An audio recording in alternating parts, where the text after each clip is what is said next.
Hi there, I am Septiana Saptari. People usually call me Tari. I'm from University of Islam Malang, and for the next few weeks, I will accompany you to study English by online.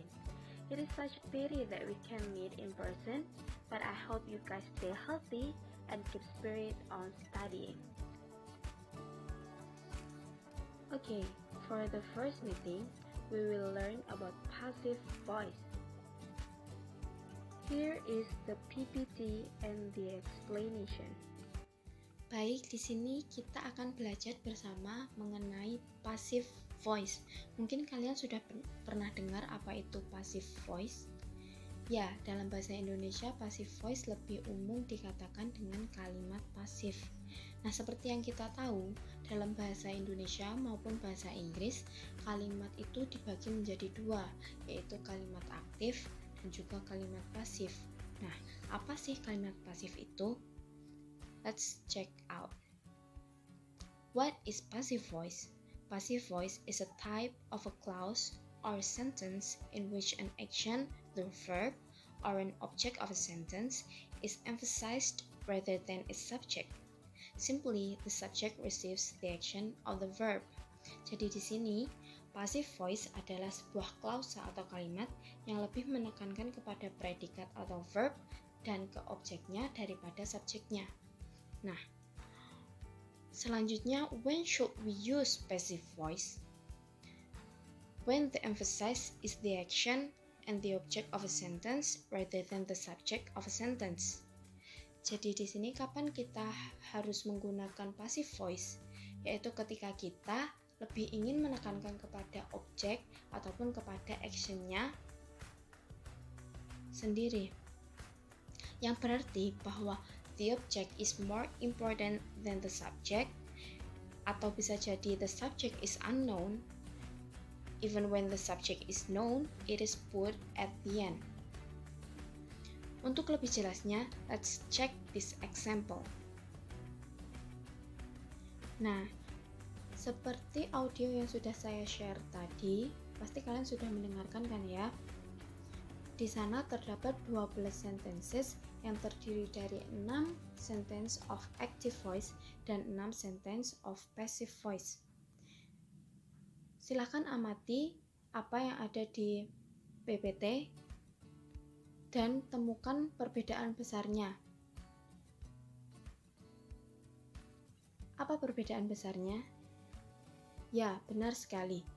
Di sini di active voice sendiri, Tom as a subject berada di depan dan the door as the object berada di belakang. Sedangkan di passive voice, Tom berada di belakang dan juga the door as the object berada di depan. Kok bisa begitu? Mari kita lihat maknanya. Yang pertama, untuk active voice, Tom opens the door. Tom membuka pintu. Untuk passive voice sendiri, the door is opened by Tom. Pintu dibuka oleh Tom. Nah, sekarang kalian sudah tahu kan perbedaannya di mana untuk active voice dan passive voice-nya. Nah, untuk lebih lanjutnya, kita lihat strukturnya. Untuk active voice sendiri, pada simple present adalah subject plus verb plus object. Sedangkan untuk passive voice sendiri, pada simple present adalah object plus to be plus verb 3 plus by plus subject jika ada subjek. Berikut analisisnya.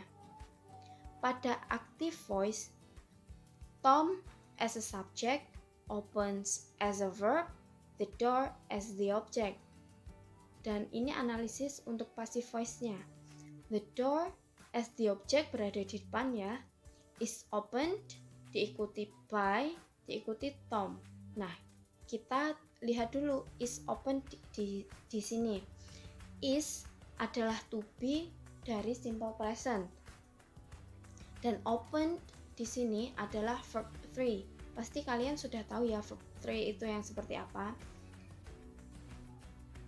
Nah, setelah itu diikuti oleh by dan diikuti oleh subject. Di sini perbedaan besarnya. Dan ketika ada perbedaan di sini, berarti maknanya tentu juga beda ya. Jadi bagaimana, apakah kalian sudah paham konsep dari passive voice sendiri dan juga structure dari passive voice sendiri? Jika kalian ada pertanyaan, silahkan tanyakan di WhatsApp group. Mari kita bahas bersama dengan saya dan juga dengan teman-teman.